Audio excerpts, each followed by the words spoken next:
자, 오늘은 말씀 위에 서서 기도로 뿌리를 내리라. 부활절인데 왜 이런 제목을 쓰나? 보통 무덤 위에 이기신 주님, 뭐 승리하신 예수, 뭐 이런 거 써야 되잖아요, 그렇죠? 그런데 이 주님이 부활하셨는데 예수님의 부활의 그 순간에 부활한 다음에 예수님이 하신 행동이 뭔지를 보면 예수님이 뭐를 너무나 중요하게 생각하시는지가 드러날 거 아니에요, 그렇죠? 이게 중요한 거니까. 죽은 사람이 죽기 전에 하는 마지막 말이 뭐죠? 유언이라고 표현하죠. 그러니까 유언이 너무나 중요한데 예수님은 유언을 어디다 하신 거냐면 이제 우리가 지금까지 공부했던 요한복음 13장부터 16장까지 지금 유언 중이란 말이에요. 근데 그 유언도 중요하지만 유언을 하시고 나서 돌아가셨잖아요. 그래서 이제 부활하신 그 예수님이 무슨 일을 하셨는가, 제자들을 찾아가셔서 가장 먼저 하신 게 무엇인가를 보면, 아, 부활하신 예수님이 진짜 뭐에 관심이 있구나, 그럼 우리는 어떻게 살아야 되겠구나, 이것에 대한 분명한 답이 나올 것 같아요. 예수님이 돌아가시기 전에요, 마태복음을 보면 예수님이 어떻게 죽을 건지, 어디서 죽을 건지, 며칠 만에 살아날 건지를 아주 자세하게 다 설명을 해주셨습니다. 볼까요? 진짜로 그래요. 이거 이제 오늘은 안 봐도 된다고 성경책 안 갖고 오셨죠? 네, 이거 보면 돼요. 마태복음 16장 21절을 보면 무려 마태복음에 보면 몇 번을 가르치셨냐면 3번을 그냥 아주 정확하게 팩트로 가르쳐 주십니다. 첫 번째 가르침이에요. 같이 읽어볼까요? 시작.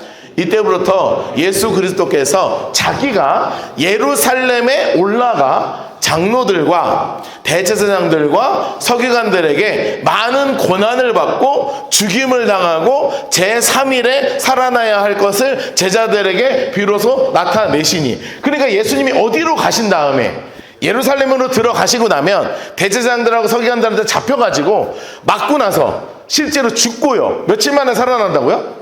3일 있으면 살아난대요. 자, 그렇게 가르치셨어요. 근데 제자들이 알아들었을까요? 못 알아들었을까요? 잘 못 알아듣는 것 같아. 자, 17장을 보면 이렇게 돼 있습니다. 두 번째로 주님이 가르치시는데 보세요. 갈릴리 모일 때 예수께서 제자들에게 딱 따로 불러서 뭐라고 하시냐면, 인자가, 내가 장차 사람들의 손에 넘겨질 거야. 그리고 나서 죽임을 당할 거야. 그리고 며칠 만에 제3일에 어떻게 될 것이다? 살아날 거야 하고 정확하게 가르쳐주세요. 하시니 제자들이 두 번째를 듣고는 처음에는 흘려들었어. 두 번째는 듣고 상황이 어떻게 돼요?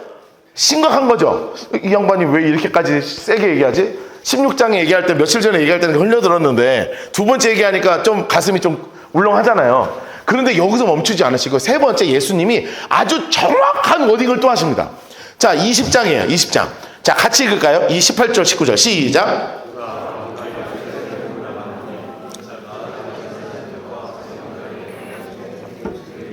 죽이기로 결의하고 이방인에게 넘겨주어 그를 조롱하며 채찍질하며 십자가에 못 박게 할 것이나 제3일에 살아나리라. 할렐루야. 여러분, 지금 딱 보면 이방인이 누구를 얘기하는 거겠어요? 본디오 빌라도. 본디오 빌라도에게 고난을 받으사 그래서 십자가 못 박게 죽이시는 거 아니에요? 이방인이라고 본디오 빌라도한테 내가 잡힐 거야. 그리고 걔가 나를 어떻게 하냐면 조롱한대요. 막 유대의 왕이라고 십자가에 갖다 붙이고, 왕이여 왕관 쓰세요 하면서 면류관, 가시로 된 면류관을 머리에다 막 피가 흘리면서 씌워 넣으시고, 그러면서 채찍질하고, 그리고 결국은 어디에다 못 박을 것이다? 십자가. 아예 정확하게 어디서 사형당할 장소까지 정확하게 말씀하시죠. 나 얼마 있으면 어디서 죽는다? 십자가. 자, 그러면 자세하게 보세요. 그리고 나서는 어떤 일이 벌어지냐면 며칠 만에 살아날 것이다. 3일 뒤에 살아날 것이다. 자, 이런 이야기를 몇 번이나 하셨어요. 지금 들어보니까 마태복음 보니까 정확하게 몇 번? 3-4번. 여러분, 한 번이면 흘려 넘어갈 수 있고, 두 번이면 그게 까딱할 수 있는데 3-4번이면요 확정 아닙니까? 3-4번이 확정이에요. 자, 그러면 잘 생각해 봅시다. 자, 여러분 같으면 3-4번이면 예수님이 어디서 죽은 거를 봤어요? 십자가에서 죽은 거를 봤어. 자, 그러면 금요일 날 돌아가셨단 말이에요. 금, 토, 일, 제3일에. 자, 주일날 아침이 됐습니다. 오늘이 아침이 됐어요. 그러면 여러분 같으면 무엇을 준비하시겠습니까? 무엇을 준비하시겠습니까? 이게 너무나 상식적으로 생각해 봅시다. 뭘 준비하겠어요? 노는 걸 준비한다고? 아, 예수님이랑 논다고? 예수님! 아, 놀아요. 보드게임 한 판에 뭘 하는 거야? 아, 축구 한 판 하자고? 예수님 살아날 거니까? 아, 그럼 맞긴 맞는데 좀 애매하긴 하다, 그치? 또 뭐 준비할 것 같아요? 뭐 자꾸 이렇게 하지 말고 말을 해봐요. 괜찮아요. 안 혼낼 테니까. 말해봐요. 내가 뭐라 하나. 맞이할 준비를 해야 되죠. 그러니까 그 맞이할 준비로 뭘 하면 좋을까? 옷, 그렇지. 그렇지. 공부 좀 하셨네. 뭐를 준비해야 되냐면 생각해봐요. 그냥 사람도 3일 옷 입으면 냄새 나요, 안 나요?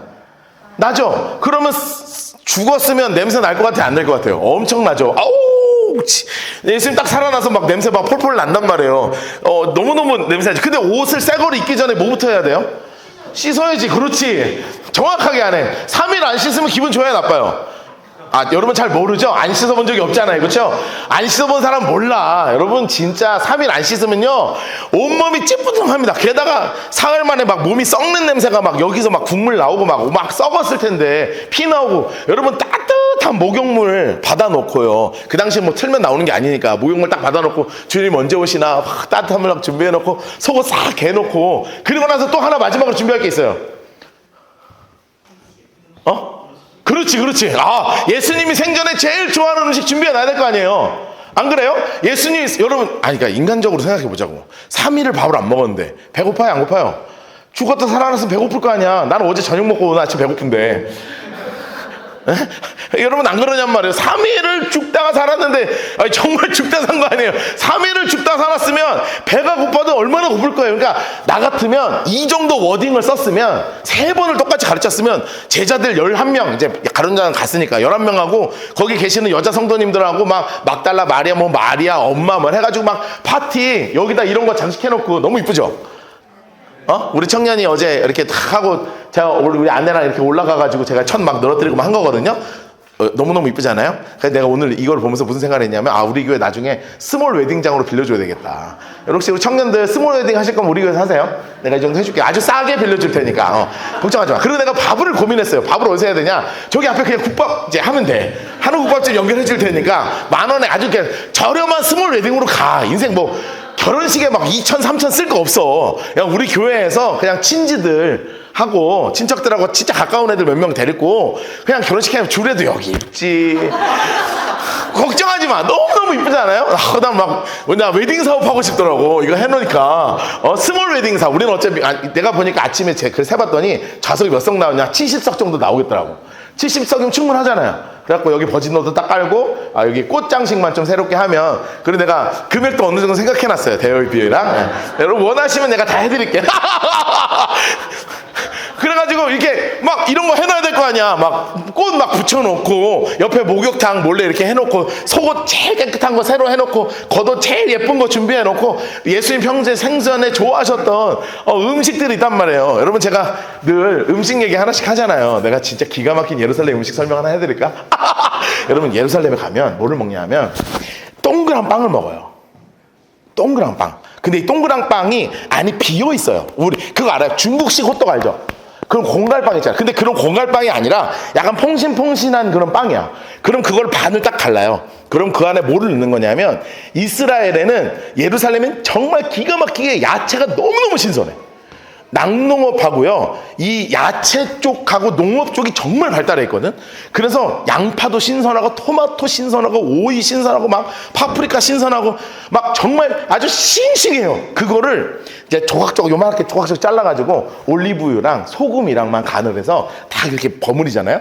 그럼 그거를 그 빵에다가 채워. 그리고 고기는 뭘 넣는 거냐면 양고기. 여러분 누린내 나서 싫다 하지만 양고기를요 숯불에 쫙 이렇게 구워가지고 싹 볶아가지고 그걸 다 슬라이스를 막 다다다다 다져요. 그거를 고기 안에 빵 안에 딱 넣잖아. 그러면 그 빵이 이렇게 얇았던 빵이 이렇게 퐁신해진단 말이에요. 그러면 그거를 확 물면 와 안에서 그 양고기 육즙과 신선한 채소가 막 입에 막 쫙 들어와. 그럼 거기에 뭐를 먹는 거냐? 민트티를 먹는 거예요. 그 나라 사람은 민트티를 먹어. 아주 시원한 그 과일과 들어가 있는 그 민트티가 있거든요. 그걸 딱 준비해서 같이 먹으면 나 그것 때문에 가고 싶다. 근데 여러분 그 가장 비싼 빵을 어디서 파냐면 코스트코에서 팝니다. 코스코에 팔아요. 그 동그란 빵을 팔아. 그런데 아쉽게도 그 나머지 야채랑 양고기 같은 걸 할 재주가 없어, 내가. 그래서 너무너무 먹어보고 싶은데 방법이 없단 말이에요. 그리고 또 그게 없으면 또 뭐를 먹는 거냐면, 고기가 없는 날은 베드로 물고기라고 있어요. 153 나오는 그거 알죠? 물고기 했다가 그 베드로 물고기 이만하거든? 거기 안에 살집이 얼마나지 그거를 숯불에 싹 구워요. 그러면 하얀 살이 이렇게 툭 튀어나오거든? 그럼 그거를 그 빵에다 딱 넣어요. 그러면 그 생선의 담백함과 야채와 과일의 신선함이 입을 막 쫙 감싸고 돌아. 먹어봤어요? 이거 안 먹어보고 어떻게 살려고 그래, 평생. 그러니까 빨리 갑시다, 우리. 한번 가야 돼. 이건 먹으러 가야 돼. 너무너무 신선한 빵을. 그럼 나 같으면 예수님 부활하신 날 뭐뭐 준비돼 있어요? 이미 끝났죠? 꽃장식 해놓고, 속옷 준비해놓고, 목욕통 해놓고, 그 빵에다가 야채 싹 썰어가지고 하고 고기. 그 예수님 생선하기 좀 애매하니까. 근데 그런 거 준비해 놓는 거야. 그 양고기 딱 구워가지고 해놓는 거예요. 그러면 예수님 딱 오시자마자 막, 웰컴! 막, 오셨다고. 죽었다 살아나 힘들어졌죠. 어디 3일 동안 어디 갔다 왔대. 막 대화를 해야 될 거 아니야. 그런데 그게 전혀 없습니다. 여러분, 분명히 예수님 뭐라고 말씀하셨어요? 내가 죽을 거야. 어디서? 십자가에서. 그리고 며칠 만에 살아날 거야? 3일 만에 살아날 거야. 라고 말씀하시는데 그대로 됐어요, 지금까지. 예루살렘에 가면 대제사장과 서기관과 그놈들이 나를 팔 거고, 이방인에게 팔 거고, 내가 뺨을 맞을 거고, 조롱 당할 거고, 채찍질 당할 거고, 십자가에 죽을 건데 3일 만에 살아날 거야. 라고 하는 그 모든 게 다 이루어졌는데 그 3일 만에 살아날 것에 대한 기대가 아예 없었어요. 왠지 아세요? 들은 거는 있어. 그런데 머리에는 있어. 그런데 이게 어디로 다가오지 않아요? 가슴으로 내려오지 않는 거예요. 머리로는 알겠어. 그래, 주님이 3번 말씀하셨지. 그게 실제로 이루어졌지. 그런데 뭐? 그게 나한테 뭐? 이러니까 예수님의 제자들과 그리고 예수님을 따르던 여인들이요, 죽은 지 사흘 만에 무엇을 준비했냐면, 누가복음 24장 말씀을 보면 이렇게 돼 있습니다. 안식 후 첫날 새벽, 오늘 새벽이에요. 주일날 새벽에 여자들이 무엇을 준비해서? 그 준비한 향품을 준비했다고. 향품은 왜 준비했겠어요? 시체 썩은 내 나니까 이거 향수? 샤넬. 이거 하는 거예요? 아니죠. 뭐냐 하면 시체 잘 썩는 향품이에요. 시체가 잘 썩으라고, 어차피 돌아가신 거 시체나 잘 썩으라고 그 향품을 3일 동안 울면서 준비했다고요.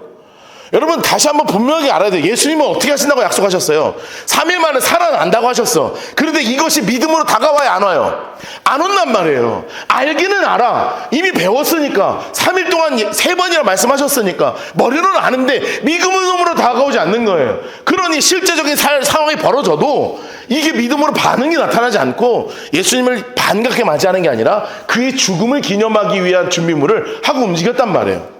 그랬더니 이 여자들이 갔을 때요, 천사 두 분께서 딱 무덤 앞에 지키고 계셨습니다. 그래서 이렇게 얘기하는 거예요. 이를 인하여 근심할 때, 왜냐하면 시체가 없으니까요, 문득 찬란한 옷을 입을 두 사람이 곁에 섰습니다. 천사 두 분이 계시는 거예요. 이렇게 얘기하죠. 여자들이 두려워 얼굴을 땅에 대니 두 사람이 이르되, 어찌하여 살아있는 자를 죽은 자 가운데서 찾느냐?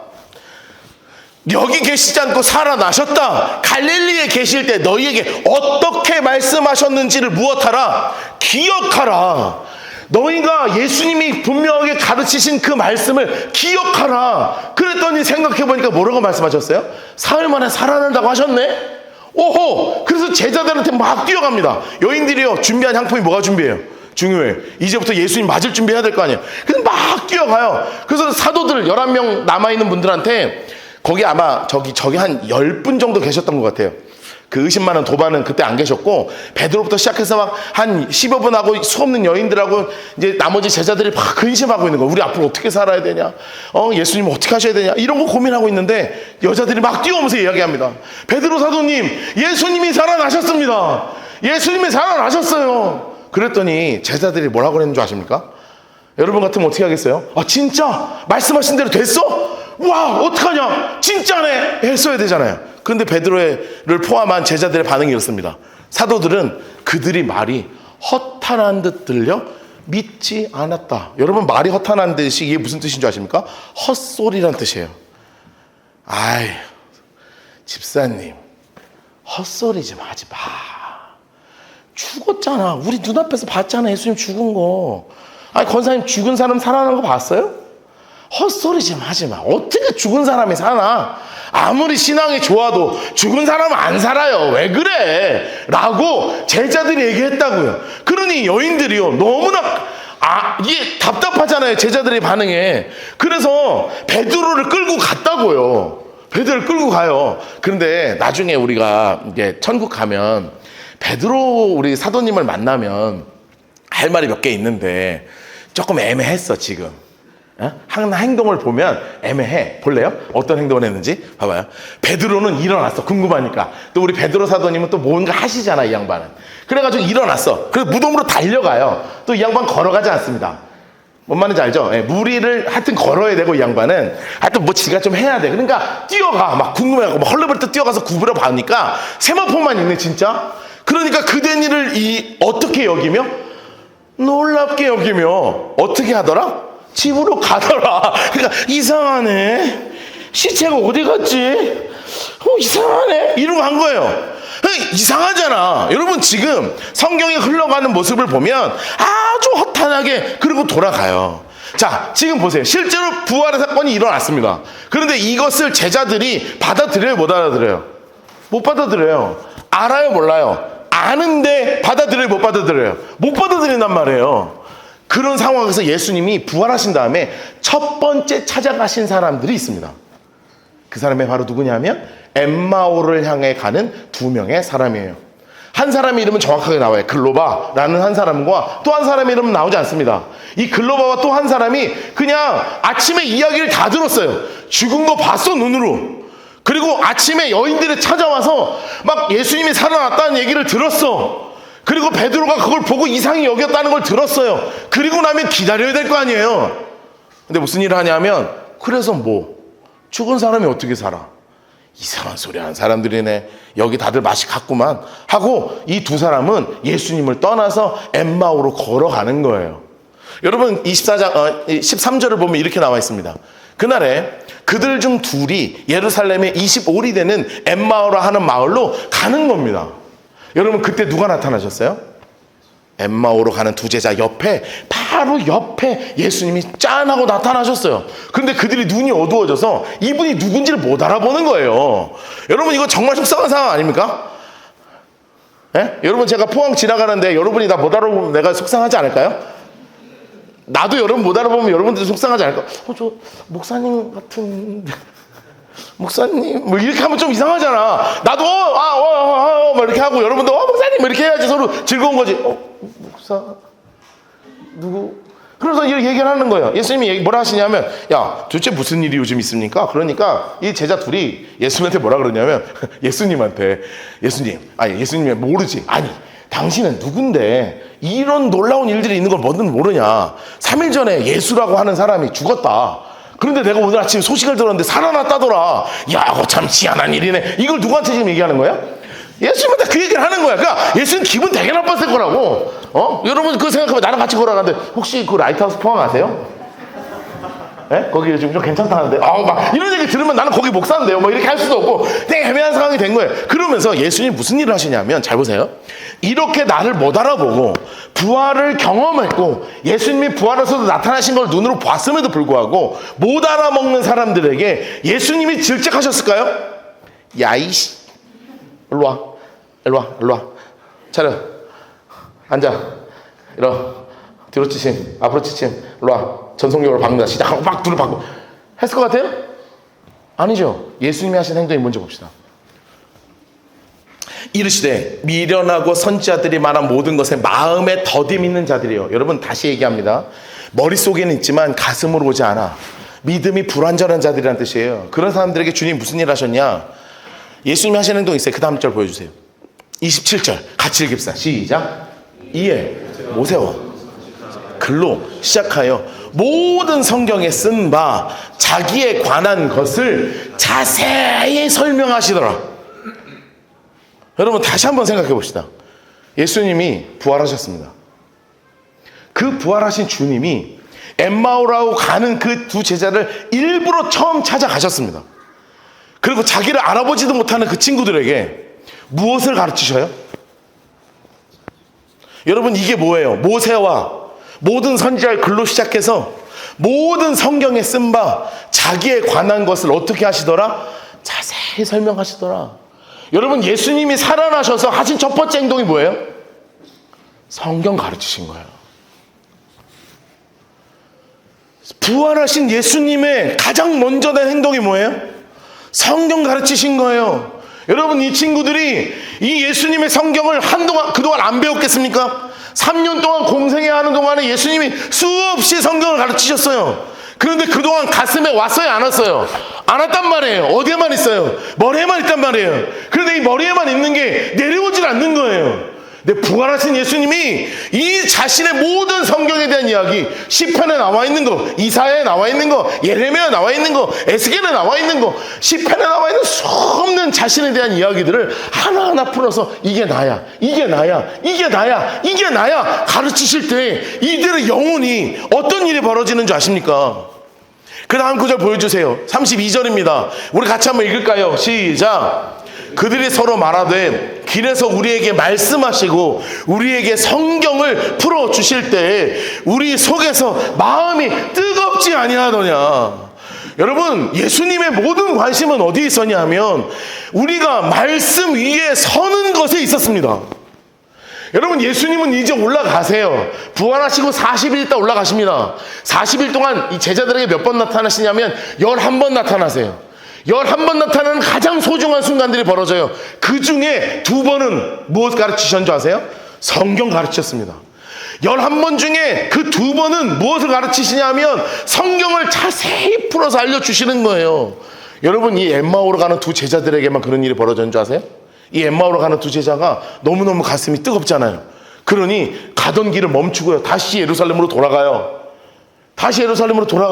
그래서 사도들에게, 베드로와 그 앉아있는 분들에게 가서요 얘기합니다. 내가 만났다. 예수님 만났다. 예수님이 우리에게 성경을 풀어주시는데 내 마음이 뜨겁더라. 아까 저 권사님들, 집사님들, 우리 여자 성도님들이 살아났다던데 진짜다 이거. 내가 봤다 하면 나머지 제자들이 어떤 반응이 일어나야 돼요? 오, 진짜? 야, 살았어? 야, 권사님 미안. 죄송해요. 집사님 죄송해요. 빨리 파티 준비합시다. 해야 될 거 아니에요. 그런데 제자들이 전혀 반응이 없어요. 그냥 가만히 있어. 그럴 때 성경을 보면 문을 열고 들어오지 않으시는 예수님이 나타나십니다.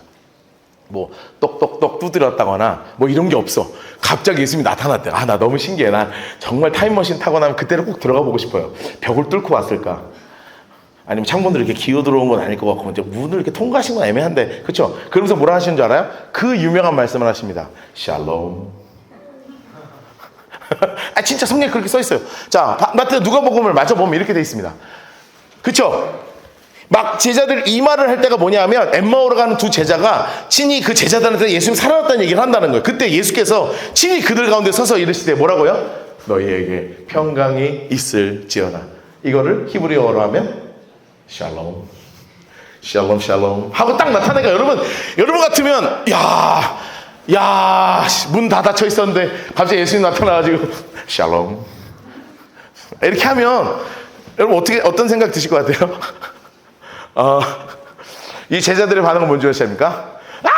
귀신이다! 였습니다.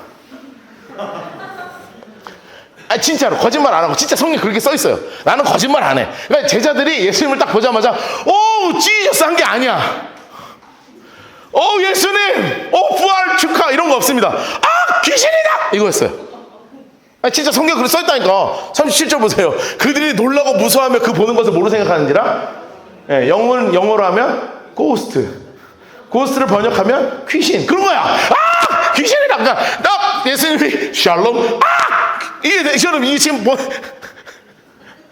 좀 이상하죠 얘는 좀 이상합니다. 그러니까 제자들 좀 이상한 애들이야. 그래서 제자가 됐나 봐요. 멀쩡한 애들은 제자가 될 가능성이 좀 없습니다. 여러분들은 그래서 제자가 될 수 있어요. 안 멀쩡해서 제자가 될 가능성이 굉장히 높습니다.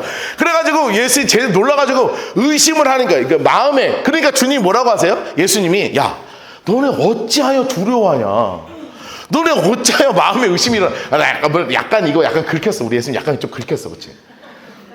이건 잠깐 긁힌 겁니다. 왜냐하면 보자마자 여러분 끌어안아줘야 되는 거 아니에요? 주님 3일 동안 고생하셨어요. 해야 되는 거 아니야? 근데 얼굴을 보자마자 이렇게 하니까 예수님도 긁혔지. 야, 뭐하냐 지금. 왜 두려워하냐 나를. 내가 무서워? 야, 의심이야? 만져. 들어와. 넣었다 빼봐. 넣었다 빼봐. 그 주님은 어떻게 하시냐면 손과 발을 다 보이셔서, 야, 발 넣었다 빼봐. 야, 살아있나 봐. 만져지나 봐. 야, 옆구리? 오케이, 봐. 넣었다 빼봐 임마. 넣었다 빼봐. 난 너무너무 궁금해. 나 진짜 너무너무 궁금해. 뭔지 알아요? 예수님이 이거 먹으면 진짜 소화가 됐나 안 됐나 너무너무 궁금해. 뚫렸잖아요 여기가. 나만 그런 생각하는 거야? 나 너무너무 궁금해. 그래가지고 진짜 여러분, 제가 아까 초반에 살아나면 뭐 준비해야 된다 그랬어요? 목욕물 준비하고 옷 준비하고 먹을 거 준비해야 된다 그랬잖아요, 그렇죠? 근데 진짜 아무도 먹을 거 준비 안 한 거야. 그러니까 먹다 남은 생선 한 마리가 있었어요. 먹다 남은 생선. 그래서 예수님이 뭐라 하시냐면, 야, 나 배고픈데 먹을 것 좀 주라 하십니다. 진짜 먹을 거 달라 그래요. 보세요. 내 손과 발을 보고 나인 줄 알아. 나를 만져봐라. 영과 살은 뼈가 없을 때 보는 바와 같이 나는 있느니라. 이거 하시는 거죠. 너다 빼봐. 야, 빨리 들어와. 해봐. 하는 거예요. 그랬더니 그 다음에 입안이 너무 웃기죠. 그들이 넣다 빼고 너무 기뻐서 못 믿어. 못 믿겠어요. 살아나신 걸 못 믿겠어요. 넣다 빼니까 더 못 믿겠어요. 막 이러고 있는 겁니다. 정말 이상한 애들이죠. 정말 이상한 애들이에요. 그래가지고 그 앞에 다시 보여주세요. 41절. 그래가지고 예수님이 뭐라고 하세요? 야, 여기 먹을 거 있냐? 그랬더니 준비된 것도 아니라 먹다 남은 생선 한 토막을 드립니다. 43절. 그의 구운 생선 한 토막을 드리니 받으다 그 앞에서 잡수시더라. 자, 저는 확신하는 게 있습니다. 뭔지 아십니까? 제자들은 반드시 예수님의 발밑을 보고 있었을 것입니다. 먹은 거 땅에 떨어지나 안 떨어지나. 귀신이면 반드시 떨어질 것인데 떨어지나 안 떨어지나. 진짜 속으로 들어가네. 저게 소화가 되나 안 되나. 옆구리 이렇게 보면서 지금 장이 움직이나. 이런 거 분명히 보고 있었을 거 아니에요. 여러분, 진짜 예수님 배가 고프셨어요. 3일 만에 살아났으니 먹을 게 필요한 거 아니에요. 사람이셨는데 부활하셨지만 인간의 몸을 입으셨잖아요. 그래서 먹을 걸 달라 하십니다. 그래서 생선 한 토막을 아주 맛있게 드세요. 정말 맛있게 드세요. 그러니까 내가 아까 얘기한 그 빵이랑 그 야채랑 양고기 좀 준비해 놨으면 정말 주님이 칭찬하셨을 것 같아.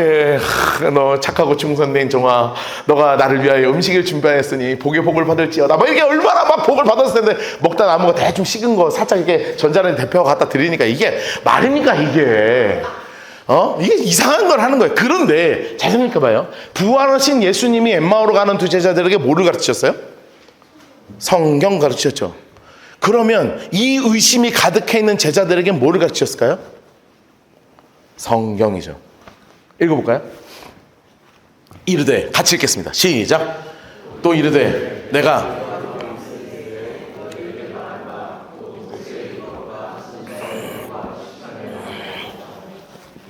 기록된 모든 것이 이루어지리라 하리라 한 말이 이것이라 하시고, 이에 그들의 마음을 열어 성경을 깨닫게 하시고. 무엇을 깨닫게 하시고? 성경을 깨닫게 하시고. 그들의 마음을 열어 무엇을 깨닫게 하시고? 성경을 깨닫게 하시고. 여러분, 부활하신 예수님이 그 부활 기쁨을 누리는 것을 얼마든지 다른 형태로 취하실 수 있었겠죠. 같이 파티도 하고 즐겁게 놀기도 하고 모닥불 피워놓을 수도 있고요. 모든 걸 할 수 있지만 부활하신 예수님이 이제 남은 시간이 40일밖에 남지 않았습니다. 이 남은 시간 동안 이 내가 너무나 사랑하는 이 제자들을 통하여 하나님의 교회가 세워져야 할 텐데, 진짜 믿음의 사람들을 통하여 교회가 세워지고 온 인류에 이 복음의 완성이 전해져야 할 텐데, 전해지기 위해서는 무엇을 통해서 전해져야 합니까? 하나님의 말씀인 성경을 통해서 전해져야 합니다. 그래서 구약 성경을 다 갖다 놓고 제자들에게 하나하나 다 가르치시는 거예요. 하나하나 다 가르치시는 거예요. 하나하나 다 깨닫게 하시는 것입니다. 여러분, 이 교회의 전통의 시작은 어디서부터 시작된 줄 아십니까? 바로 부활하신 예수님이 하신 첫 번째 사역, 하나님의 말씀인 성경을 세워나가는 것에서부터 시작된 거예요. 저는 2026년이 시작되면서 우리 라이트하우스 포항에 새로운 기대들이 있었습니다. 하나님이 하실 일들이 분명히 있을 것이다. 하나님이 우리 안에 역사하시는 것이 분명히 있을 것이다. 그래서 우리 교회에 분명하게 이렇게 함께 말씀을 나누고 있습니다. 말씀 위에 서서 기도로 뿌리를 내리라.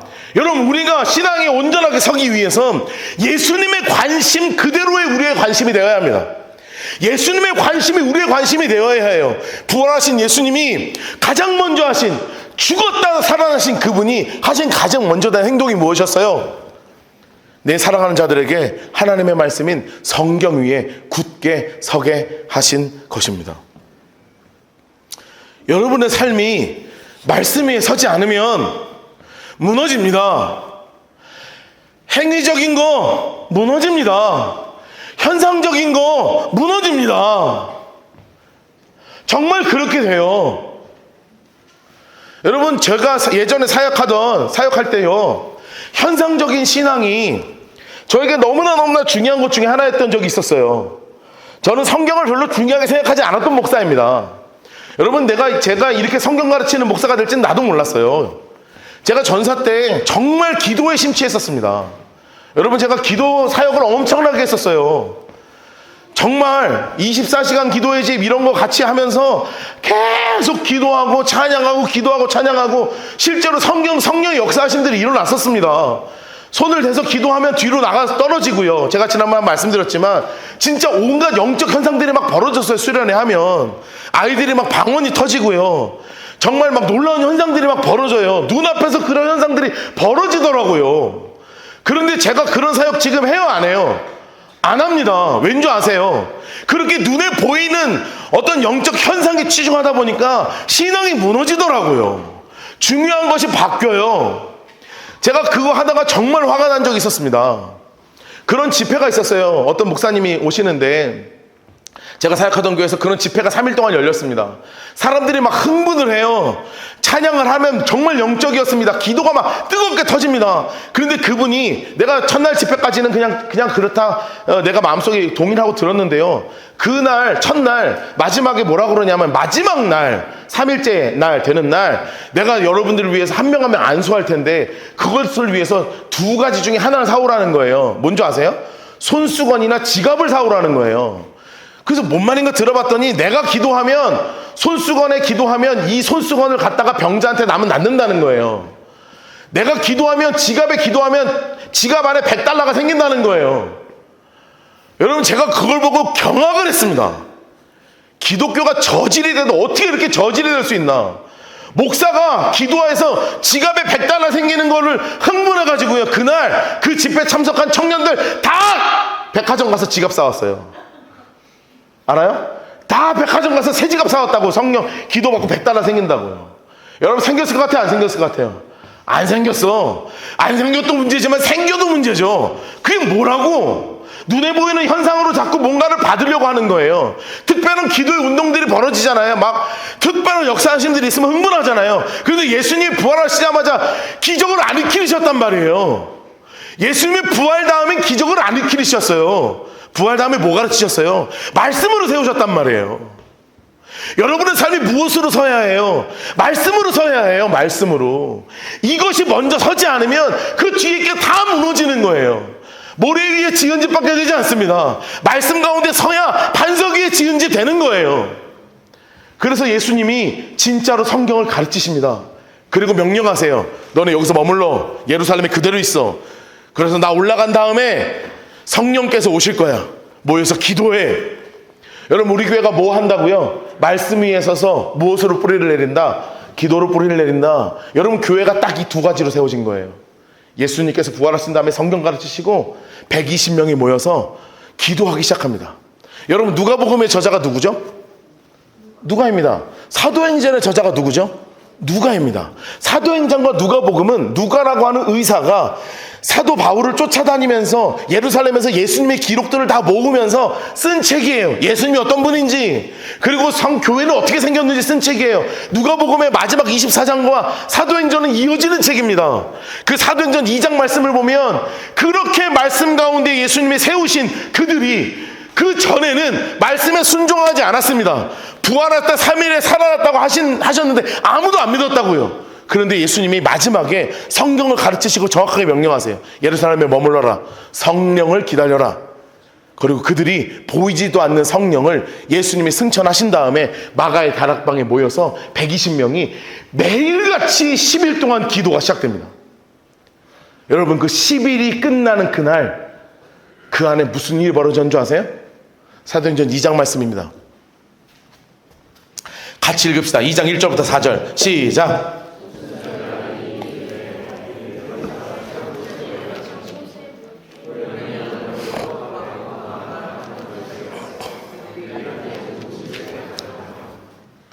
마치 불의 혀처럼 갈라지는 것들이 그들에게 보여 각 사람 위에 하나씩 임하였더니 그들이 다 성령의 충만함을 받고 성령이 말하게 하심을 따라 다른 언어들로 말하기 시작하니라. 아멘, 아멘. 여러분, 우리가 이 흐름을 잘 봐야 돼요. 무엇 위에 섰을 때, 말씀 위에 섰을 때 무엇이 세워져요? 기도가 세워지고, 기도가 세워지니까 어떤 일이 벌어져요? 뿌리가 생기는 거예요, 뿌리가.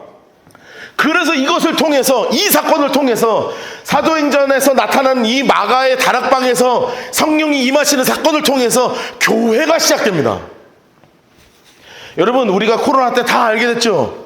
우리의 신앙이 얼마나 연약한지, 끌려다니는 신앙이 얼마나 연약한지요. 교회에서 시키는 것대로 하면 잘 사는 줄 알았다고요. 교회에서 시키는 대로 살면 그냥 멋지게 신앙생활 하는 줄 착각했다고요. 그렇게 시간 지나서 집사 되고, 남자 안수 집사 되고, 더 나가면 장로 되고요, 여자는 권사 되고요, 여자도 장로 되고요. 어떤 직분 체계에서 좋은 직분 쌓으면 나 이 교회에서 멋진 인정받는, 하나님께 인정받는 그런 신앙이 된다고 생각하고 살았단 말이에요. 그래서 교회에서 시키는 훈련도 하고요, 프로그램도 참여하고요, 뭔가 하라는 건 다 했어. 그런데 막상 코로나 딱 터져서 다 막히고 나니까 우리 신앙이 어떻게 되었습니까? 예배가 어떻게 되었습니까?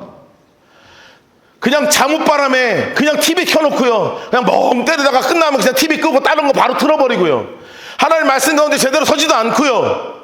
그렇게 해서 한국교회 출석률이요, 코로나 끝나고 30% 이상 줄었다는 통계 있지 않습니까? 교회들 무지막지하게 문 닫았습니다. 왜 그랬어야 되냔 말이에요. 우리가 말씀 위에 서서 기도로 제대로 뿌리가 내려지지 않았어요. 어떨 때는 누구는 기도만 강력하게 이야기합니다. 막 기도만 하래, 막 불로 성령 충만 불로 기도하면 능력 임한다, 기도하면 응답 받는다, 막 그래서 기도 운동 벌어지면서 막 기도만 했습니다. 근데 그 안에 뭐가 없어요? 말씀으로 쓰지를 못하는 거예요. 제대로 된 양분이 들어오지 않습니다. 그러니 훅 불면 날아가는 거예요. 또 어떤 사람은 그냥 말씀만 있어요. 말씀만. 기도가 뿌리를 내리지 않아요. 그러니 훅 불면 날아갑니다. 그런데 예수님께서 하신 두 가지가 무엇입니까? 말씀 가르치시고 기도시키신 거 아니에요. 가장 단순해 보이는 이것, 그러나 이것이 우리의 신앙을 진짜로 세워서 나가요. 그 전까지는 예수님의 부활이 하신 일이 뭔지 아세요? 이 불완전했던 믿음, 머리에만 있는 이 믿음을 부활의 사건을 통해서 심장으로 내려오는 진짜 믿음으로 바꿔내셨단 말이에요. 진짜 믿음이 되고 났더니 어디 위에 서게 돼요? 말씀 가운데. 그리고 그들의 삶에 무엇 위에 서게 돼요? 기도 가운데. 여러분, 저는 우리 아이타스 방송들이 오늘 이 부활절을 맞아서 함께 말씀을 나눌 때 정말로 이런 결단이 있기를 주님의 이름으로 축복합니다. 지난주에 우리 교회에서 이제 서울로 떠나간 청년 하나가, 졸업해서 이제 가는 청년 하나가 짐을 정리하고 저에게 이제 작별 인사를 이렇게 하면서 저에게 장문의 카톡을 보냈어요. 목사님, 제가 오늘 오전에 갑자기 가야 되는 상황이 돼서 지금 가게 돼서 목사님 찾아뵙고 이야기해야 되는데 잘 못 찾아뵈서 참 죄송합니다. 여러분은 그렇게 죄송하다 하지 말고 찾아와, 알았지? 교회 잠깐 들려서 인사하고 가란 말이에요. 근데 그 친구는 이제 그런 여력이 좀 없었는데 갑자기 뭔가 일이 결정돼서 하루 이틀 더 있을 줄 알았는데, 여러분 늘 그렇게 돼요. 이별할 때는 하루 이틀 더 있을 줄 알고 나를 자꾸 안 찾아오는데 그러지 말라고. 특히 청년들, 알았죠? 여러분 어차피 떠나야 되는 순간들이 반드시 올 때 꼭 찾아와. 꼭 찾아와서 인사하고 가. 그래서 그 친구는 그렇게 카톡이라도 보냈어요. 참 착하지. 근데 반만 착한 거예요. 착해야 돼. 내가 분명히 얘기했다. 어른들도 마찬가지예요. 교회를 떠나야 되는 상황들이 찾아와요. 왜냐하면 이사를 가야 되거나 이직을 한다거나 이런 상황이 찾아와. 근데 나하고 이렇게 몇 년을 같이 있는데 어쩜 그래 다들 카톡 하나로 끝내려고 그래 나랑. 이게 유튜브 혹시 듣는 분 중에 그런 분 있으면 회개하시라고. 찾아와서 그동안에 정이 있는데 찾아와서 상황도 설명하고, 그럼 나하고 혹시 뭔가 오해가 생긴 게 있으면 서로 좀 풀고요. 그래서 다시 올 수 있으면 어떻게 오고, 그게 정 아니면 같이 기도하고, 서로 아쉽지만 그렇게 깔끔하게 해야지. 퉁 카톡 이게 자기 나름 혼자만 정리한 거 아니에요. 나는 정리할 시간이 없잖아. 그럼 난 여러분 사랑을 안 하면 나도 정리할 시간이 필요 없죠. 내가 여러분 안 좋아하길 바래요? 오든 말든 교회, 니 때문에 내가 교회하냐, 나 때문에 교회하지, 이런 식으로 가길 바라요? 아니잖아요. 서울 아름답게 교회를 세워나가는 건데 어쩜 다들 그래. 정말 속상하고. 그렇게 하지 마, 제발. 내가 진짜 얘기했어. 나 여기 있는 사람들 나 머리 다 기억하고 있다고 내가. 오늘 이 설교 듣는 사람 다 기억하고 있다. 그러니까 나갈 때 카톡 띡 하고 보내지 말고, 꼭 찾아와서 뭐 안 사갖고 와도 돼. 그러려면 뭐 또 사갖고 그런 거 하지 마. 그냥 와서 목사님 저는 상황이 이렇게 됐다. 설명하고 기도하고 그리고 가요. 가려면 깔끔하가 좀 서로 어디 얘기하다 이렇게 됐죠? 우리 그 청년 얘기하다 그랬구나. 우리 청년이 저에게 장문의 카톡을 보내면서 이런 카톡을 보냈어요. 목사님, 저에게는 이 교회가 진짜 내 교회 같습니다. 그렇게 제가 다시 신앙을 시작하게 되어서 너무너무 감사합니다. 제가 우리 교회에서 목사님이 늘 강조하신 것처럼 제가 말씀을 꼭 붙잡고 일평생 살겠습니다 하는 카톡을 저에게 보내고 갔어요. 그래서 저는 마음이 참 뿌듯했어요. 근데 우리 아내가 한 번씩 통신 보안을 위해서 제 핸드폰을 들여다볼 때가 참 많습니다. 난 안 그랬으면 좋겠거든요. 나는 내 생활이 있는데, 난 내 생활이 있는데 있잖아요. 우리 아내는 늘 내 생활이 궁금한가 봐요. 그래서 하루는 이제 어젠가 그저께인가 검열을 하시더라고요. 근데 이제 어떤 이상한 사람이랑 뭐 연락하는 거 있나 없나 막 검열을 하시다가 그 친구가 보낸 카톡을 보면서 저랑 이제 운전을 하면서 이제 어디 가는데, 여보, 정말 여보, 내가 그렇게 생각을 안 했지만 여보 참 사역을 잘한다. 참 잘했다. 우리 잘하고 있다. 우리가 정말 이렇게 교회가 말씀 위에 서기를 함께 기도하면서 더 멋지게 함께 사역을 해 나가자. 그래서 저는 너무너무 행복했지만 이것이 검열을 통한 결과이기에 약간 찝찝함은 있었으나 그러나 검열을 통한 결과이기에 찝찝함은 있었으나 그러나 굉장히 동의하는 바가 있었습니다. 그래, 맞다. 하나님의 말씀 위에 우리가 세워나가자. 성경 더 집중하고 우리 기도에 더 집중하면서 진짜 이 교회가 하나님 앞에 온전하게 세워져 나가기를 소망한다. 여러분, 우리의 모든 신앙이 저를 포함해 우리 모든 각자가 말씀 위에 든든하게 서는 그 부활의 역사하심을 경험하길 주님으로 축복합니다. 그리고 나서 우리의 삶이 말씀을 중심으로 하여 기도가 제대로 세워져 내 안에 진짜 멋진 교회로 세워져 나가십시오. 부활하신 주님이 우리에게 원하시는 것이 바로 그것입니다. 이것을 붙잡고 이 시대 가운데, 이 마지막 때에 말씀 위에 서서 기도로 뿌리를 내리는 우리 라이트하우스 포항 성도들 되시기를 주님의 이름으로 축복합니다. 우리 함께 찬양할까요?